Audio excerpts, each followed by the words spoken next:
Thank you. I'll pass. Some moments don't make the cut, but this one? What's that?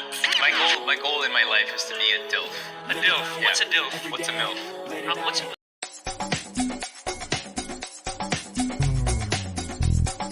Showbiz Kachika TV. Hello mga kachika! Usap-usapan nga sa social media ang panayam nga ni Matteo Gudicelli kay Erwan Yusap sa Matteo G Primetime. Ito nga ay dahil sa magkahalong reaksyon ng mga netizens kay Erwan Yusap. Matindi nga ang paghanga ng lahat kay Erwan dahil talaga namang napakalaki nga daw ng tiwala niya bilang asawa kay Ann Curtis at talaga namang binansagan pa nga siyang secured husband. At bumatigas naman ito kay Matteo Gudicelli dahil sa paulit-ulit nitong pagtatanong tungkol sa selos. May 16 nga ito iniere sa Bilyonaryo Channel at hanggang ngayon nga ay ito nga ay usap-usapan sa social media.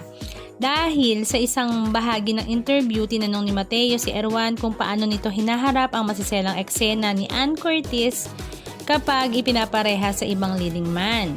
Ang sagot kaagad ni Erwan at diretsahan nga niyang sinabi na it's totally fine. Sabi pa nga niya, she was already doing it when we were not even dating yet. So who am I to tell her what to do or change who she is?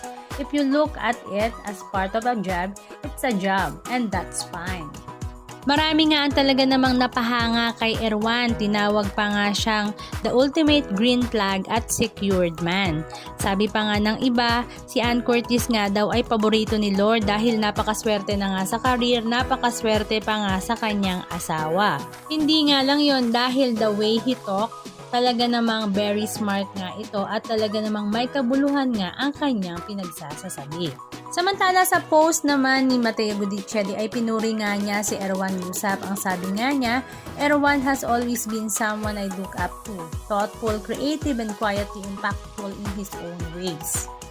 Ganun pa man ay hindi pa rin nga tumitigil ang mga basher at tinatawag nga si Matteo na insecure host. Kaya naman hindi na nga siya nakapagpigil at sinabi nga niya sa ex na, "Guys, just a reminder, I'm the host here. I'm delivering the questions and maneuver the conversation. Just please enjoy the entertainment." At after nga ng post na ito ay nagsegue na nga siya sa brother-in-law at best friend ni Erwan na si Nico Bolsico. Ang sabi nga niya kay Nico Bolsico ay, "Erwan, you are the best bro. More power to you and your family."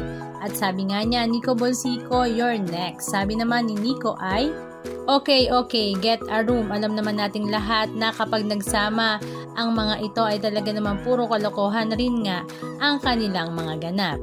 Anong masasabi nyo mga kachika? Just comment down below. And please don't forget to subscribe.